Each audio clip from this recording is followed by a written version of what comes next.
Hey you, I am Jer. I suck at EVE Online, and this is a video about alpha exploration. Exploring as an alpha, I'm going to talk about the skills that you can get that you need. I'm going to talk about some fits and how to set up a ship to make the most out of an alpha character. I'll talk a little bit about my strategy and how I get that dank loot up here, as well as maybe we'll do a little bit of scanning. We'll see if that makes sense. Actually, go out and try and do some work out there as a hardworking alpha in this cruel world of Eve. So to start, if you haven't seen my other video about why I'm a permanent alpha, please check it out. I'll try to put it up there where you can click on it right now. But basically, I don't want to be Omega, and I want to make the most of this game without paying for a monthly subscription. Willing to pay for things, but subscription isn't what I want to pay for. And so this video is specifically about one career, which is exploration. I think alphas do well to try out all the different careers and have a sort of horizontal progression. And I got an inkling to do some exploration when the recent Crimson Harvest, the Halloween event, people were talking about the sweet, sweet loot that they were getting just running around in high sec doing those special sites and getting millions and millions. And it reminded me of my old exploration character, Earthling Jer, and how I kind of want to have it set up, you know. Maybe I don't want to do exploration all the time. It's not my main thing. Sometimes it's boring, you know, scanning and looting cans and doing the mini game. But I wanted to be set up. I got the Jones to figure out the best fit, and here we have my Imicus fit, and I'll talk about this as well as a Heron fit that make the most sense to make the most of an alpha. So I got the inkling, and I went for it, and I spent a ton of time in Python and things like that. So now I'm going to share what I found with you. So first of all, the skills. So this is a fun character that I had back in the day. This is one of my vintage characters from 2016. It was on an Omega account, actually, and we'll look at the skills in a second. I had a miner, and then I was like, oh, mining is boring, so I wanted to try exploration. So I actually had multiple character training on this. It was right before the Omegas came out, the Alphas and the Omegas came out, when there was just EVE Online. And you would get your free trial of 2 weeks, and so I had two characters. I had multi-character training. So this character actually got about a month and a half of what we call Omega training, but now is dumped back into the Alpha Ghetto. And there we go. So it was an interesting experience because of the way the skills functioned. It's a good example for anyone who hasn't actually been on and off the roller coaster of Omega. When you're an alpha here, you know, normally you look at things and you see there's the gray boxes that you don't have, the white boxes that you do have, and the yellow boxes that you cannot have, right? It says Omega. You have to get Omega to use it. Here we can see what happens when you train some stuff that's Omega. You have it, but it's blocked from use. And so we could see that I technically have trained the third level of astrometric acquisition, but because it's yellow, the fact is I don't get to use it. For example, astrometric pinpointing, I do not have at all. In terms of skills on an alpha character, the great thing, the wonderful thing about exploration is you can get all of this really easily. There's not even many past 3, and there's nothing at 4. So basically, I think a couple days, I didn't calculate it, but in a couple days you could get all of these skills trained up as an alpha, especially if you have some kind of thing going on. I think if you had the 1 million points and you wanted to use it on this, you could really easily get all of this done. The funny thing about Earthling Jer here is he's actually just completely maxed out, and he doesn't even have his 5 million. So you can see 4.2 million. I could train more stuff. I could add things in this queue, but I don't want to because I'm waiting to see what I might actually use, because he's already completely saturated on anything that could be useful. So there's a few armor skills that could be helpful, like the mechanics, I think, 5% bonus structure to structure hit points per skill level. Okay, that's a useful one, but I already trained it. I think what I had done was I got all the affordable scanning things, like up to 4. I didn't do the 5s because they're like, you know, days and days, weeks. But then I had extra time on the account, so I just set up a bunch of like Magic 13 or whatever, just common skills that apply to any career. And the result was, when I came back to this, there was absolutely nothing worth training. All of the generic skills, yeah, there's like remote hull repair systems, explosive armor. Like, I'm not putting explosive armor compensation on these ships. They're like paper tanks, basically. So I'm just waiting to see what I need. But basically, it's already got everything I need from the general skills, and it's missing all the combat skills because this is not a combat character. That was never the concept. And right now, basically, it's my exploration alt. So that's kind of an interesting fact. Even if it's on your main, you know, like my main character, Beltager, almost has everything. I mean, they are only missing, I think, the one of the hacking, like archaeology or something.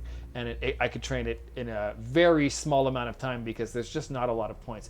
See, let's take one that's already 3, like survey, you know. I've got 8,000 points in this, and it's already done. The ones that have a lot of points in them are from using the Omega and training that 4th level. So there you go. Real easy. Whatever you're working on with your character, you could add exploration to it super easily. And if you want to make an exploration alt, which I actually recommend, it's super affordable to just get all the possible skills it could need for that particular purpose and leave it alone. You won't even get to it. Like, this is at 4 because it's got a ton of stuff that yellow things, right? So it's also got cloaking, which we can talk about a little bit. Yeah, so there you go. That's the skills. Just train them up. It's easy. It's one of the easiest things compared to combat. It's a total breeze. I'll talk about cloaking for a second. Cloaking is the thing you can't do. And when I came back to this character, actually, the worst thing was I jumped in the ship and I couldn't fly it, or at least it had big angry warnings because it had a cloak on, and I couldn't ever turn on the cloak. And when I put it in my cargo, it was still warning me because it was in the cargo. So you're not going to be able to cloak up, and that's the biggest bummer, because the truth is cloaks are very, very useful for explorers. You go out in space, you turn on the cloak, no one can scan you down. They know you're there because of your probes, but they can't scan you down. That's how I understand it. But we can work without it by using deep space, and I'll try and talk a little bit about some of the basic strategies of exploration that just happen to be more important. But yeah, so that's your thing, your cloak. If you want to really get great at exploration, you want to be like fearless and stuff, you're going to want to go Omega, and the cloak is going to be the #1 thing you're going to grab, as well as just these scanning skills. You're never going to be the fastest scanner, and you're never going to be the most resilient hacker once you get into the hacking minigame because you're limited in the archaeology. On the other hand, man, of all of the skills, like if we go to like the ships and the gunnery and all those types of things, there's a lot of skills you just can't get. Whereas here you can get almost everything except astrometric pinpointing, which is a useful skill. It'll make you scan, it'll help you scan faster and do the scanning game more efficiently. But oh man, there's a lot of stuff here that we can do, and cloaking is the only one that we don't have access to. So there we go. We have to play on hard mode, but hey, why not have a challenge? That's what alpha is for. All right, so that's the skills. I think that's everything I wanted to say about it. I will move on to some fits. Or actually here, let me just talk a little bit about the general, how it goes. I'm out in lowsec, and I scanned for like 40 minutes, maybe an hour yesterday, and I got 7.5 million worth of stuff in my cargo hold. No. Yesterday I did well. I got lucky, and I got 15 million. Look at this, 15 million. And if I take it all, I will unselect my sister's core scanner probes, right? My probes, that's not something I found yesterday. That's something I brought. So it's 12 and 14, yeah. So like 12 million for like 40 minutes of work. That's pretty good. I'm going to put this in the item hanger just to fix my little fit warning. It was warning me about something that I had I can't use, obviously, because I don't need to use it. All right, so looking at the fit, there's a lot of things to think about, of course, but I spent some time in Python, like I said, and I'll show you my Python just for fun. Real ugly app, but it is so useful. I spend lots of time here. I spent all this time trying different versions of it, and I curated the versions that I think are actually interesting in here. So let's see what I'm actually flying. I've got the small gravity capacitor upgrade, and that is to your scan strength. How strong your scanner probes are, how strong your core probe launcher basically is. And we can see when we hover up here, that right now I've got a very respectable, to me for an alpha, 89 points. I basically, a big part of this was maxing this out as much as possible. The small gravity capacitor upgrade one helps me with that by giving me a boost to scan strength. One of the biggest problems with this is that I'm only boosting basically two things, and they are both strained, and it's giving me warnings about them, about diminishing returns, about sensor strength and max velocity, because the nanofiber stuff, it's all going towards two things, but these are the best rig for it because you can fit two of them. If you go for the twos, you can get the T2s of this rig, but it won't be good because it uses so much of your very limited rig capacity. Your rig capacity on this is 400. I forget, actually, I've been staring so much at PIFA, I forget actually where you see it. Oh, it's this bar here, calibration, yeah. So you get 400 of calibration, and it is tight. Of all the ships I've done, I've never, on my combat ships, I never hit this calibration limit I put on these exploration ones. I absolutely do.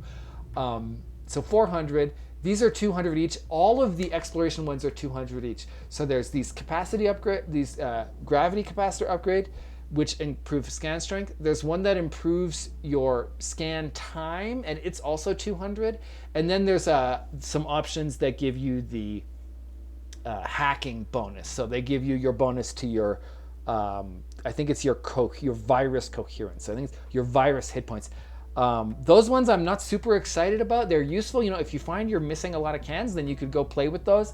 To me, on almost every can, I think out of like 20 cans I've hacked, I think I blew up like one. Like, you don't blow up a lot. You miss it, you have to do it twice, but it's hard to avoid that. I think that's just luck of the draw. Like, whenever I blow up a can, usually it's because I hit all of the antivirus instead of the good things. You know, we'll maybe look at that game later, but I'm not gonna try to explain the whole game. I'm assuming you've watched some videos about exploration. If you haven't done it yet, if not, go watch some. I'm not going to try and do everything. Maybe I'll do that later, but for now we're talking about alpha and fitting and things like that. Okay, so anyway, that's why I didn't put the rigs on for that. The rigs are the only way to improve your virus stuff, your hacking game, and to me that was too much of an expense when I could instead get scan strength, and 90 is supposed to be enough that you will hardly miss, that almost every signature is scannable, right? So when you're looking for things and you just can't barely get it, and the scan strength is what's gonna make you able to get everything, and so you're gonna get those really valuable sites. Beyond 90 points, the sites you can't scan are probably sites with things you don't want anyway, like dangerous sites or sites with cans you're not gonna be able to hack.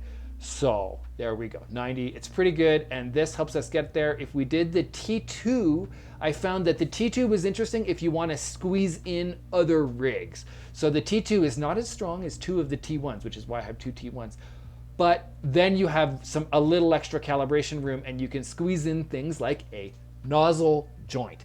And that is things that are going to help your speed and your align time and stuff. All the exploration rigs are 200, but many of the other ones, like for like the other things that are other rigs for other stuff, is cheaper. And so if you want to squeeze something like that in because maybe you want to affect your align time, which we'll talk about a little bit, and you don't want to use the low slots, then you're going to use the T2 to get the maximum possible sensor strength upgrade without completely saturating. Okay. But in this case, I had everything I wanted from the other ones, and we'll talk about that, and so I didn't need to. I think if we go to my Heron Fit, yeah, the Heron Fit instead uses the gravity capacitor upgrade 2 so that it can squeeze in two low friction nozzle joints and get the align time that I was hoping for, which is not that. It would be if I put offline and you get that, right? So anyway, that's an example of how you play around, regardless of which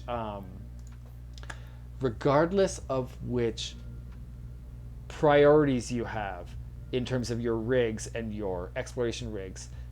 The same logic applies, where you could have a T2 of one thing and then squeeze in some non-exploration, or two T1s, either the same two T1s or a mix of them. For example, you could put the two that give you virus. One helps you with data sites and one helps you with Relic sites. So you could improve your hacking as much as possible that way. For example, I don't know, you're only scanning weak signatures or something like that. All right, so if we will exit simulation again to look at my live ship here. So what else is going on? So that was my priority, scan strength, and then the scan range finding array one is the other thing that can help improve your scan strength, and I have it here because that's what I wanted. In terms of these mid slots, the main limitation is you cannot use any of the T2 exploration things. There's no real T2s of the analyzers. Of course, you just stuck with the T1. I think there's some super expensive meta ones, but don't worry about it. That's not for us alphas. But really what's not for us alphas is the T2s of this. You can get the T2 rigs, but not the T2 arrays, right? And there's the range finding array, which helps you with scan strength. There's the pinpointing array, which you cannot ever use, not even the part one, and that sucks. Because I would consider that one because you can't get the skill, the astrometric pinpointing, and you need that astrometric pinpointing part one to get the pinpointing array. You can get the scan acquisition array, which goes with the astrometric acquisition. So I'll just read this. Skill at advanced operation of long-range scanners, 5% reduction in scan probe scan time per level. So that's when you go doop, doop, right? And it's going to go faster. To me, that is less important than my overall scan strength. It's a convenience and I like it, but if I had to pick one in this case, and I wanted that sensor strength to try to hit 90. So yeah, so you can do the range finding, you can do the acquisition, but they're both pretty small considering it's a mid slot, so there you go. Right, I got my quad life restrained micro warp drive. The only thing there is among the micro warp drives, the bonus of this one is lower signature, and that's your signature, and it describes how easy you are to hit, and that I think signature radius, yeah, that's this 41, which is a pretty good number, I would say. And so might as well make it a little bit smaller with your micro warp drive, although it only applies when the micro warp drive is on, I'm pretty sure. And so it shouldn't matter. Your micro warp drive, you pulse it once to jump between cans. You're not keeping that on. You're not using that when you're at gates, so it shouldn't matter too much. But after all, why not? The fitting room on this is enormous. I've got lots of, because that's the downside of this restrained one is I think it either takes more power grid or CPU or capacitor, but we are extremely safe, even though it says depletes in 50. There's no way we're running everything all at once. We're basically running everything one at a time. Capacitor, power grid, and CPU are no problem. So we just want to squeeze the most we can out of that signature bonus. Okay, so speaking of signature bonus, align time and signature are the biggest priority I had. What I wanted in this ship, and I should have said this at the start, because one of the things you can do is just make it as cheap as imaginable. This is 5 million, which is actually kind of luxurious in the field of these herons and imici, because you can really get them down like below 1 million pretty much, and you can, for 1 million or 2 million, you can get a nice thing. I splurged. I want to splurge. I'm an alpha. I have time to play the game, save up some money, and buy something nice. So I want to splurge that way. I'm going to talk a bit about the implants before we go, but I wanted to have something nice with great scan strength. I wanted to be able to, for example, invest in the best rigs and stuff, and the best scanner probes, which I'll talk about right now. But no.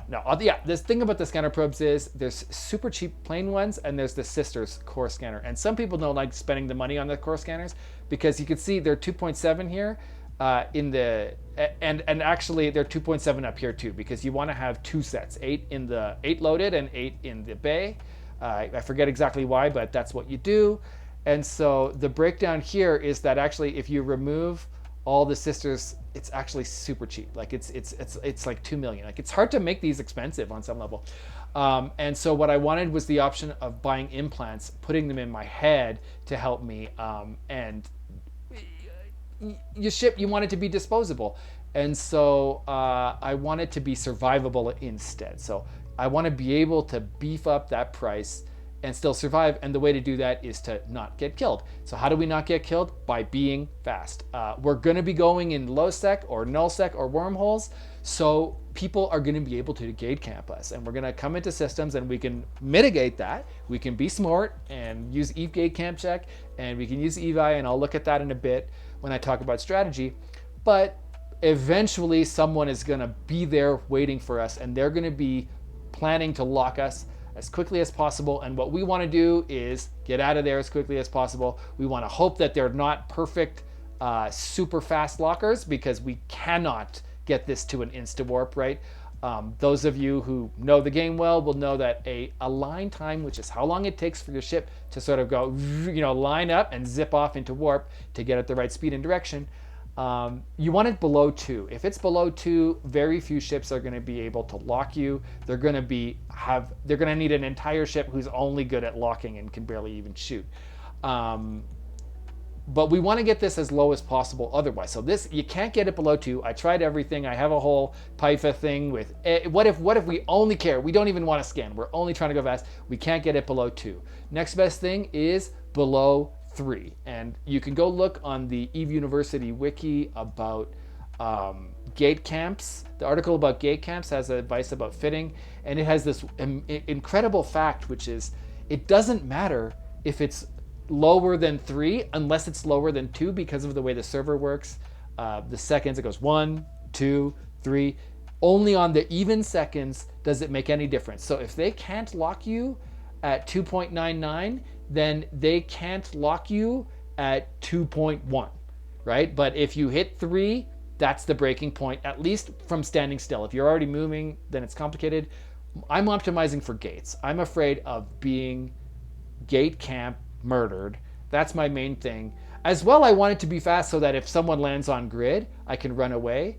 But for the most part, the nuances of that I don't think are worth optimizing for compared to dying at a gate. I think that's where I'm going to get killed because I'm going to be careful while I'm actually hacking and things like that. So, and someone landing on grid with me is a lot less likely to be like insta-locking, to have a setup where there's someone in a ship whose only job is locking you up. All right, so my goal, get below 3. I could get it way below 3. If I'm willing to sacrifice some scan strength, for example, or some signature, and I'll talk about signature in a sec, I can get it down to like 2.5, and I'm like micromanaging, and I'm spending a lot of my slots getting tiny benefits between 2.8 and 2.6 or whatever.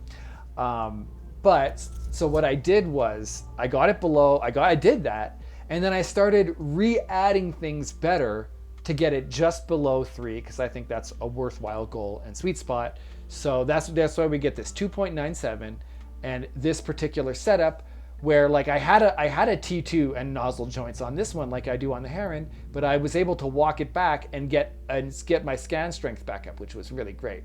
So anyway, that's it. We want to align as quickly as possible. We want to be able to jump through gates without stressing. Eventually we will lose this ship, but it will last a lot longer, and we can get a lot more of these big 15 mil hauls if we're not dying at the first gate camp we see, which is what's going to happen if our align time is like 5 or whatever.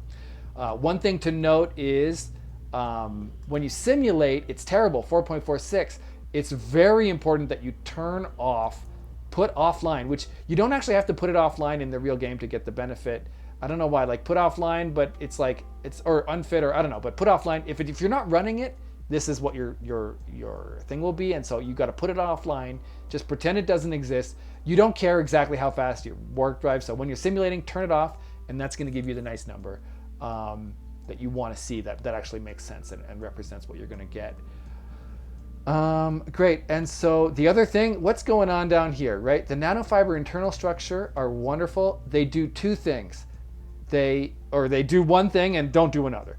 They give you a faster align time, and they don't give you much worse signature. And that's in compared, if I come here, do I see it? No, I don't have it. But the other one is the inertial stabilizer, right? So if I go to here, so I'll just go inertial. And I will make sure I have the slot ready. Okay, inertial stabilizer is the alternative, and what it does is it gives you a much better inertia modifier. So it's going to make you go even faster to align than the nanofibers, but it will increase your signature. And that is this number, which of course is gigantic because the Microwarpdrive. All right. So this number, which is how big you seem, how easy, which affects how easy you are to lock and how easy you are to hit and lock, right? And what we're worried about mostly is being locked, because once they start hitting us, we're basically dead, because as you can see, there's no tank at all fitted on here. I'm not planning to fight. I'm planning to run away and avoid all fights. But the signature, because it affects locking time, it's almost as important as the speed. They go together. If either one of them is bigger, it deflates the other in effect in real life, right? So I wanted to get the fast align time, and inertial stabilizers lets me get there faster, but by doing this whole perfect mix, I avoid needing inertial stabilizers and I can have nanofibers instead. The downside of nanofibers is in your defense. They hurt your EHP. When they are on, you lose some, I think it's your structure. But in this case, once again, we don't care too much about that. And I figured getting both the align time and the signature really low would be our biggest benefit. So that's what I did. And there you go. So the fitting logic, if you're like fitting a ship, you're an alpha, you're doing exploration, and you're fitting a ship, and you want it to be as, strong and defensive in the sense of getting away as possible. You're going to want to make a mix of nanofibers or eye stabs to get below 3 seconds, right? As long as you're below 3 seconds, use the eye stabs to get there, and then switch it for nanofibers. If it helps you with something else. So switch it for nanofibers until your signature is as low as possible and you're still below 3. That's my logic, And then in your rigs, you can use the nozzle joints, or there's another one that affects your align time, to try and get all that so it's 3 seconds, under 3. That to me, that's the alpha sweet spot. And it's just about anyone fitting an exploration ship, while still getting whatever you want, whatever else you want, whether it's scan strength or virus coherence or tank if you want, And I meant to show you this. Why am I obsessing about the Imicus? Is it even the best? And the answer is no, but I love the Imicus. I hope you're enjoying this lo-fi geek free music. This is why I fly the Imicus, because it is the cutest boy. There is no sweeter, more lovely and lovable boy than the Imicus in all of EVE Online. I will not be taking questions at this time about whether that's true or not. But yeah, so I just wanted the Imicus. I'm a Galente pilot. I like the Galente ships.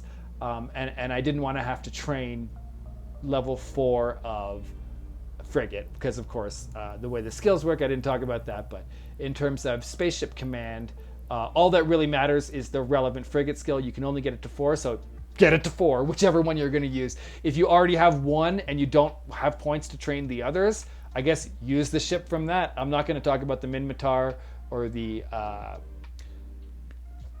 Cursed Amar. We hate them because they're just not meta. What's meta is Heron. So I'll talk a little bit about the Heron, the Kaldari ship. But to me, I compared them carefully. And in the end, when you compared the Heron, which is beloved because of all the mid slots, and if you want something else beyond the Rangefinding array and the 2 analyzers, you gotta go Heron. So a lot of people want the cargo scanner, and I'm just like, I'm not using the cargo scanner. The cargo scanner lets you look at the cans and see what's inside and decide which ones you want to hack. I just don't do it. It's okay if you want to do it. The Heron will be much more valuable because you can keep the Rangefinding array and still have a cargo scanner. You could also have an acquisition array, whatever. The downside is you have less low slots, and I like the Imicus because I get 3 low slots, and so I was able to spam these nanofiber internal structure 2s and use the 2s. I don't know, like they're not that much more expensive in my experience, and they get you to that 3 seconds a lot faster without increasing your signature the way the eye stabs would. But yeah, so here I got only 2 nanofiber internal structure 2, but I had to give up some scan strength by having nozzle joints here to get us below, and I'll do this. No, I don't want it hot, I want it cold. And then you get the 2.92 and the 40. So basically the same align time and signature radius. So I managed to make them equal, which was good because I thought actually I was going to be sacrificing things with the Imicus because people just don't think it's meta at all. And I was like, look, I managed to make it work, and I managed to use the low slots. In defense of the Imicus, having that extra low slot means that I can refit this if I want to. I could put, for example, cargo hold expanders. If I wanted to carry some cargo hold expanders, I could then refit to haul things. Although if I was hauling things back to high sec, that would be the absolute last time I would want to give up my line time. So there you go.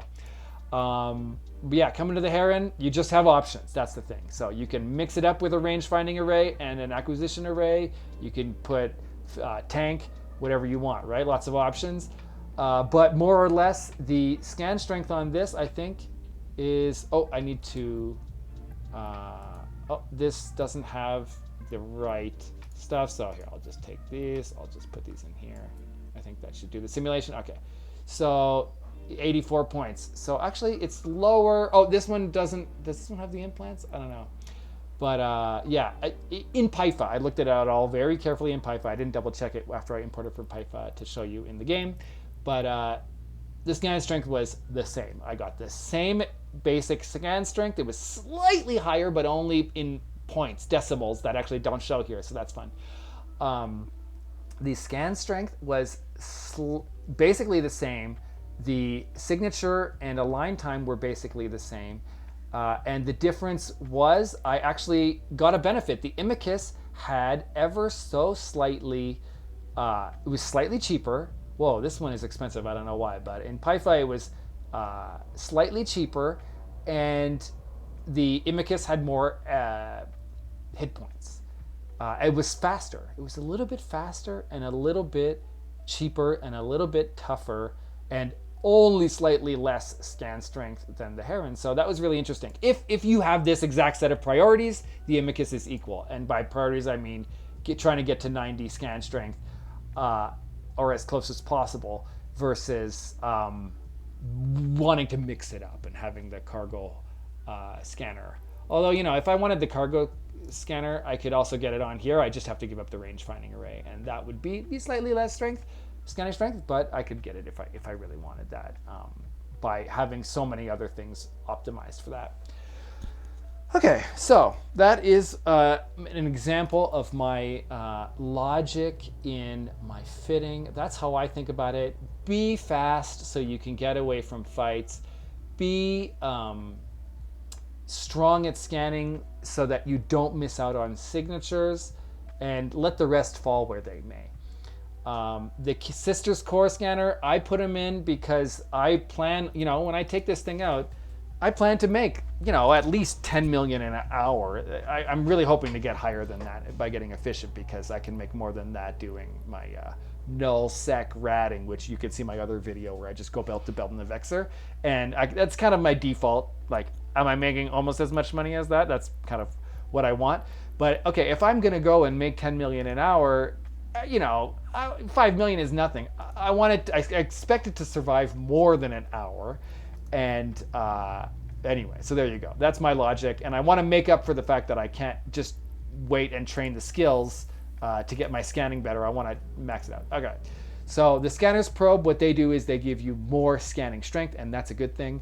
The other thing you can do, so this is my max, right? And I'm like, actually, I'm willing to spend more. I'm willing to spend 10, 20 million on this ship. By this logic, but there was literally nothing else I could improve as far as I can tell. If you've got ideas to get it around 20 million, please let me know. I don't think I can get any higher without dropping a 30 million bomb on this setup. And there's two ways to do that. One of them is the scanner, the Sisters Probe Scanner, and the other is expensive implants. So we'll look at the Sisters Scanner Probe here. It is much better, but it is so expensive. See, look at this, 41, the same thing. This is the same thing, and it goes from 15 to 41. And the reason is the Sisters Probe Launcher is just better in every way. It gives you more strength. So if I load it up, oh, this one isn't loaded. I need to look at my pipe fits to make sure they're all loaded properly. Okay, wait, and is there, no, what about the cargo? Okay, the cargo has the probes, that's why, okay. So anyway, so the price goes up a tiny bit for the extra scanner probes, but it doesn't matter because, oh my God, it's so much. But look at this, 93. So that's a big boost versus the default one, which was, how do I, oh, I know, okay, so I go here, that's it. So, hey everyone, welcome to EVE Online, I suck at it. Great, so if I load those in, then we see that it's 89 versus, okay, I shouldn't do this too much. 93. Okay, not a super dramatic difference, but the thing is, all this stuff, I have the rigs and the rangefinding array, they're very small bonuses. This is an enormous bonus. This is the biggest bonus that anything gives. It's so much better to have that. It's just, now you're walking around, if you lose it, you just lost like 4 or 5 hours of work. So I hope that that scan strength really is giving you a bonus, because if you lose it, it could be really devastating. But it's great. And the other wonderful thing that it adds is your acquisition. So the acquisition array that I told you not to do, and the acquisition rig that I don't think is worth it. But here it reduces the scan time by 0.5 seconds. It goes from 2 to 1.5. So I don't know, that is significant. So my goal here long term is to sort of use this ship, and when I've used it to earn enough money to buy the Sisters probe launcher, I will put the Sisters probe launcher, because I think for quality of life, it really will speed up scanning, and scanning is kind of boring. And so I think that that's a valuable thing. But what's not a valid thing is walking around with 25 million extra in your ship in lowsec or nullsec or wormholes for no reason. So I think it's going to have to pay its way. And then if I lost that ship that had that in it, I wouldn't replace the scanner, the Sisters launcher right away. I would make it earn its way again. You know what I mean? All right, so that's the Sisters. I say the probes are good value. That's the meta. The launcher is not good value. It is a luxury, so treat it as a luxury. So the other thing, and the thing about this that I've been not really mentioning is in the cargo here is these implants. And the implants, you know, they don't go in the ship, they go in your head, right? And normally in your augmentations, I ain't got nothing. When I went and fit this, I went to Rens to fit this, because I am in Minmatar space right now, and it was so expensive. Like they're supposed to be, what does it say here? Or here, wait, we go here. Let's look at this and see what it says. Right, it thinks these are going to be 1.7 million ISK, and that's what. In Jita, that's what they are. In Rens, they are like 8 or 9 million. It's completely inappropriate. I was like, okay, that's not worth it anymore. These only give you a small bonus. That's the thing. It's like little percents. Like the one that helps you with your sensor strength, I think it gave you like 1.5 bonus. But if you can get them at this price, you know, to me that's a good deal. And if I do die, like the problem with putting the things like the Sisters core probes and the Sisters launcher in your ship is, if your ship blows up, what are you going to do? You lost it. Whereas if your ship blows up and you're smart, you warp away immediately in your pod. If you can save your pod, if you can get back, if there's no gate camps on your way back to refit, you can keep your implants. So why not buy cheap ones? So to me, buying the cheap ones is absolutely a valid thing. And I even had it in this one. So in this version, yeah, so my ship, if I exit simulation, my ship is only worth 5, and that's how much the ship is worth in this simulation. And I'm going to put this fit in the, sorry, I should have said this. I'm going to put the fits in the description, and I'll try and put them on EVE Workbench, which is a tool that makes it easy to review them. So this is like a 5 million fit for the actual ship and probes that gets to 10 because of the implants, but to me that's worth it. And like I said, you know, I was looking for anything else I could add on this ship that would add value, and there was nothing except implants. And so those cheap implants, to me, okay, I think as an alpha especially, you should just get it.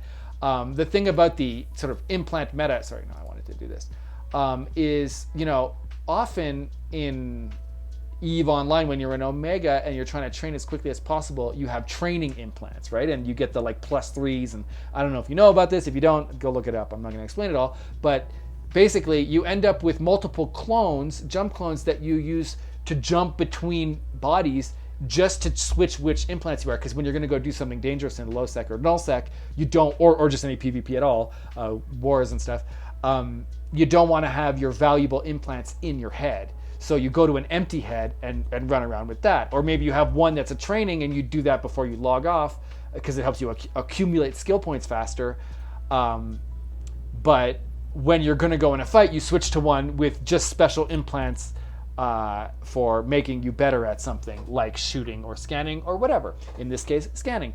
The thing about alphas is once you hit 5 million skill points, or in the case of this character, once there's no more skill points for the specific task that they've been designed for, there's no reason to ever switch heads. So why not put like 6 million worth of random implants that barely help you but do a tiny bit? It's harmless, you know, and you just, if you go back to Jita to refit, you just refit them each time. If you're in Ren sucks, Minmatar trading sucks. In Dodixia, I think they were more expensive than Jita, but reasonable. So there you go. So I recommend them. I think it's worthwhile. And so the bigger question, okay, what's the real question? The real question is, what if I'm willing to drop sick cash? And the answer is, you see it when you get into this one. So I will come and load these, and we will see that 89 points, right? Using the expensive, wait, is this the right one? Yes, 806. And if I have this, okay, anyway, 37. So this version is, compared to the Sisters Probe Launcher, which was 41, the cheap implants, the expensive single implant. So this is taking that set of cheap implants that we've been talking about, right, which are the O2s. Oh my God, it's so complicated. But the O2s are the cheap ones, and the O6s are the mid-range ones, which tend to be around 25 to 30 million each. And then there's an 08 that's like 150 million. So whatever, that's not interesting. At that point, just get Omega. But the O2s are the no-brainer, a full set of O2s. And so you get the action, and basically these just link to skills, right? Acquisition, pinpointing, range finding, and that matches what we have here. Acquisition, pinpointing, range finding. So acquisition, how long it takes, pinpointing, which I won't get into because it's not that, but it helps you scan faster, and range finding is scan strength. And so I said, if my goal is scan strength, then I would consider buying the really expensive one for range finding, which gives me scan strength. And in the end, it does not give you as big of a benefit as getting the Sisters launcher, but like I talked about, it would be in your head. So once someone killed you, they would have to kill your pod to get rid of it. So on some level, to me, there's like a meta argument of saying, oh, if I fill my head with implants, it's better than filling my ship with super expensive modules, because at least I have a second chance in my. So if I was there and I was like, oof, my ship is only worth like 5 million. But my head is worth 150 million because I've completely blinged out my different implants. I could just say, once I lose my ship, I go into absurd paranoia. You know, I land on a station and I log out. You know, I wait. I don't even give those hunters a chance to follow me. Versus if I know my head is worth 0, my pod is worth 0, I almost, if someone kills me, what I actually want to do is commit suicide and death clone back somewhere where I can buy a new ship, right? So if you change your behavior to match the fact that you're investing in implants rather than expensive modules, maybe it makes it, I don't know, it's interesting. It makes me want to go and like do buy orders and buy the implants on the market instead of buying them from sell orders. And this is not a marketing video, so I'm not going to get into that, but if you understand, you understand. Oh boy, what a long video, but we're just getting started, not really. But I wanted to talk about all that stuff. I talked about the Sisters. I talked about the implants. I talked about the heron and the differences. Everything I said about implants completely applies to the heron. Final thought on implants is you make your priorities. I'm prioritizing scan strength, but if you're bored, go ahead and get that super expensive astrometric acquisition one. The pinpointing one, for whatever pinpointing is, I'm not going to try and explain it because I might screw it up and whatever, but if you really care about pinpointing, you can't even train that skill. You can't have the pinpointing array. So if you care about pinpointing, it makes the implants even more valuable as an alpha, right? And so that's why, coming back to it, we're talking about alphas, optimizing as an alpha. Hopefully if you're an omega and you watched all this stuff, it's also useful to you. As always, if I'm getting things wrong, tell me in the comments. I love comments. I love to talk to people. I love to make friends. And I love the extra boost it gives to the video, probably. I don't know. It's a fun hobby when people watch it. So, all right. End section on fitting and / implants. I will go on to a little bit of where I got this stuff, what I think makes sense in terms of the different parts of space for a alpha. And for that, I am going to just look at this sweetheart. How could we love him anymore? All right, I'm going to come over here and we're going to look at eveeye.com, Eveeye Explorer. If you haven't used this, check out my other video on Eveeye. It's just so much better than the built-in map in every way. It's excruciatingly useful for day-to-day. It tracks where you are. It knows I'm in Kahara. If I make a plan, like I say, set gate destination, it shows it in here. We could see that it set the gate to what I asked it for. Okay, so that's why I'm using this.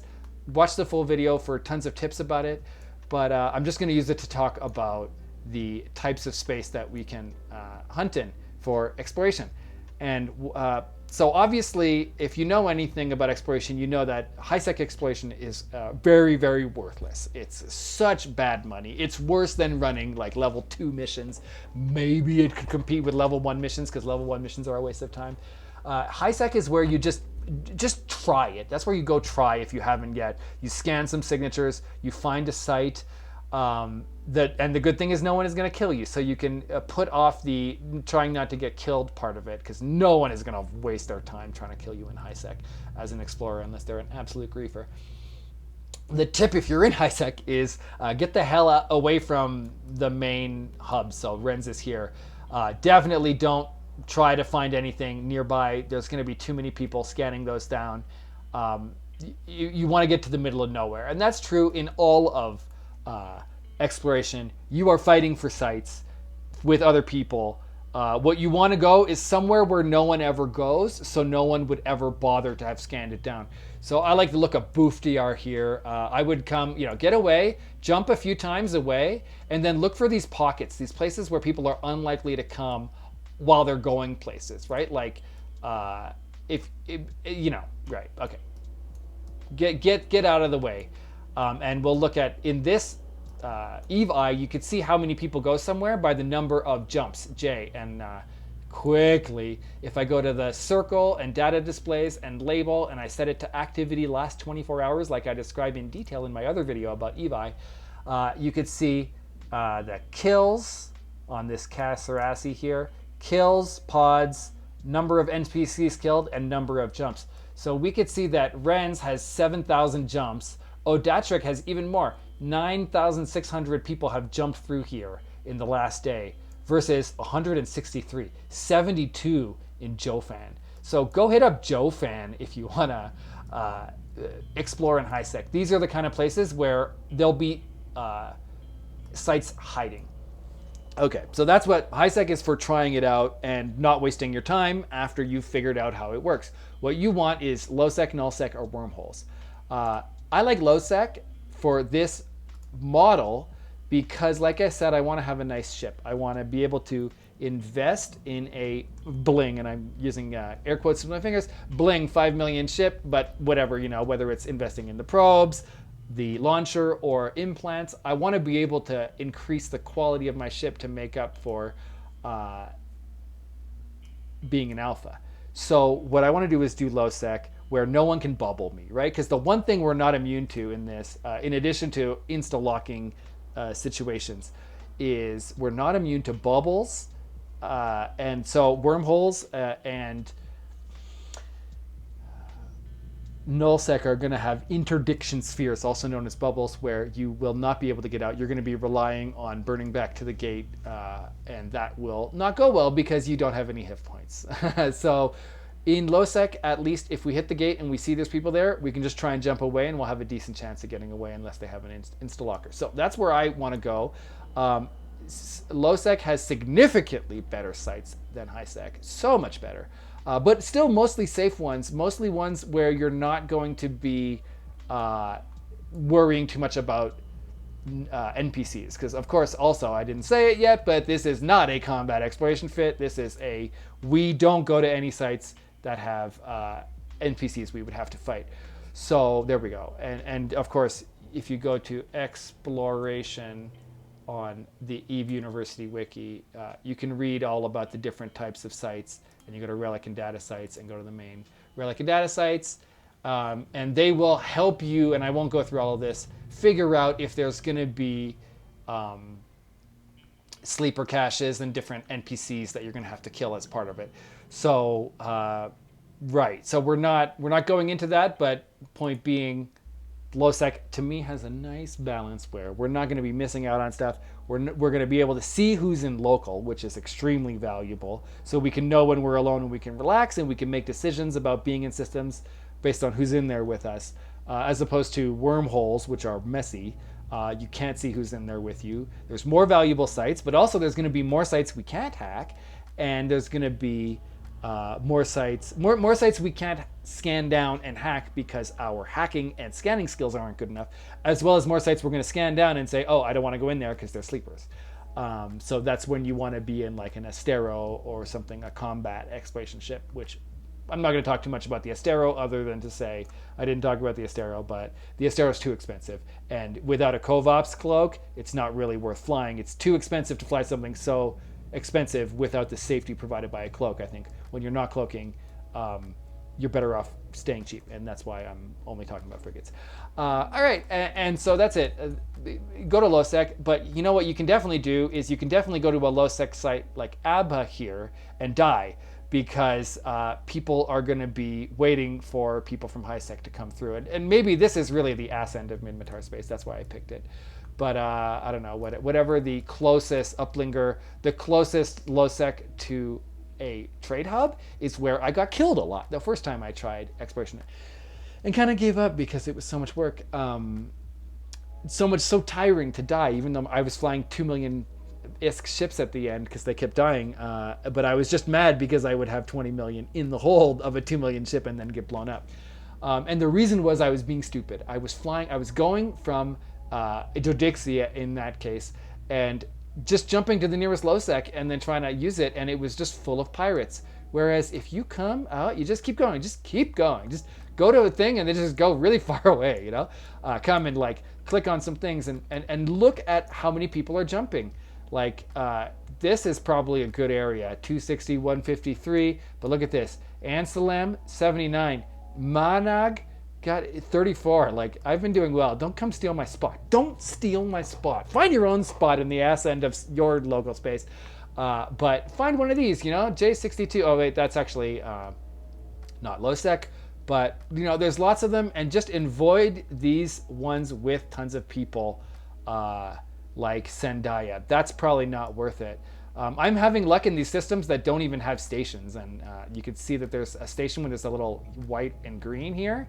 In EVI, and in my other video you can learn more about how to see that, because that's not default. But either way, find the low traffic systems. You can also use, you can theoretically use the in-game map if you're a masochist, or you can use .land to figure out this information. But I think this is the meta. Flying around here, I feel much safer. No one surprises me. I get lazy. I'm just going to last longer if I take the time to run out of here and come back. And one thing I'll say, my plan here is to use highsec buyback, which, I should have opened a tab with it, but highsec buyback is this outrageous service where people will literally buy anything from you at JITA buy price, 90% of JITA buy. So you get a price based on what it costs at JITA, but they will buy it literally anywhere. If you haven't heard of this, check it out. So basically, all I have to do is jump back to the nearest high-sec system, whatever it is. So actually, I wonder if they would come here because they have to go through lowsec to get here. But either way, maybe I'll do them a favor and haul it to Amphar. And then just I create a contract. I check the price with Eve Appraisal, and they're going to buy it from me. So to me, that's the meta now. That didn't exist back in 2016.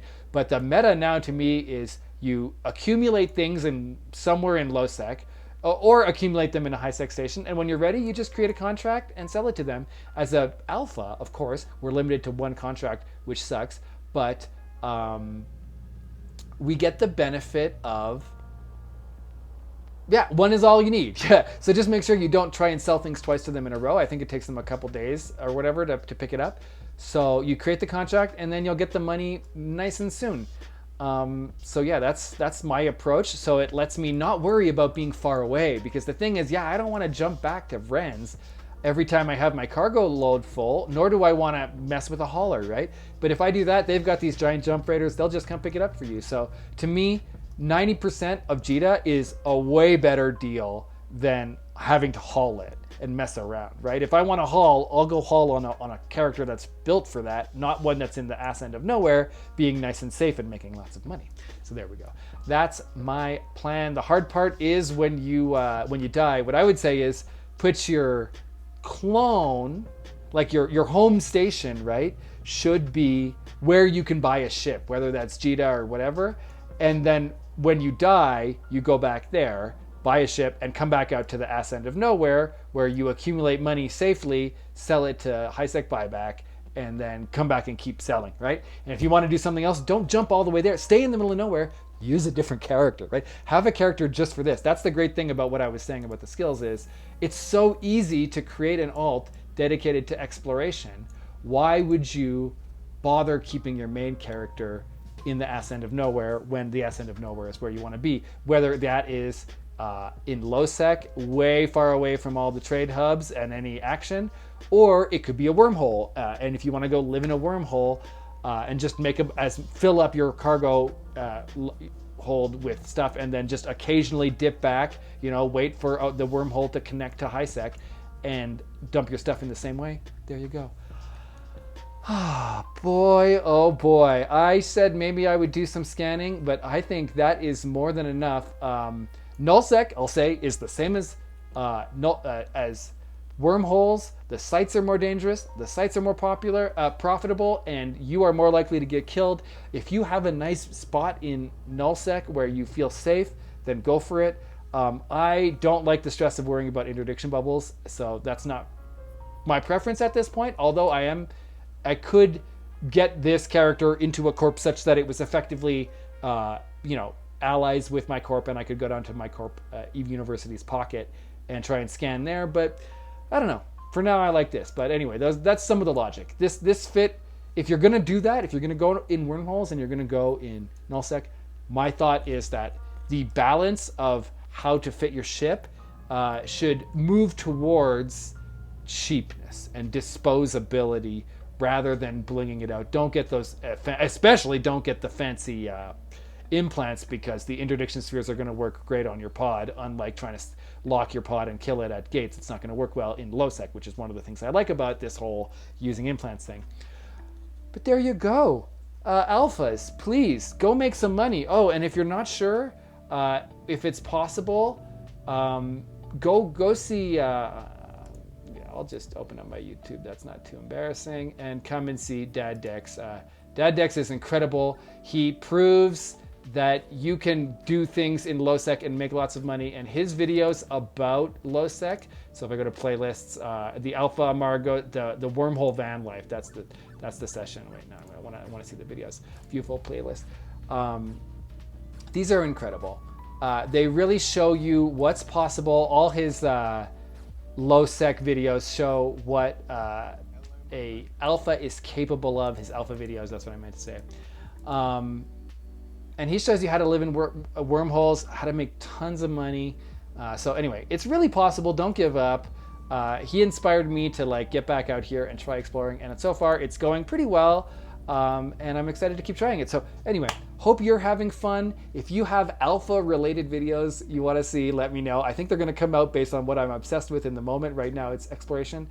But yeah, fly Imicus because it's the most beautiful, and get out to the ass end of space and make some money. I love you. Bye bye.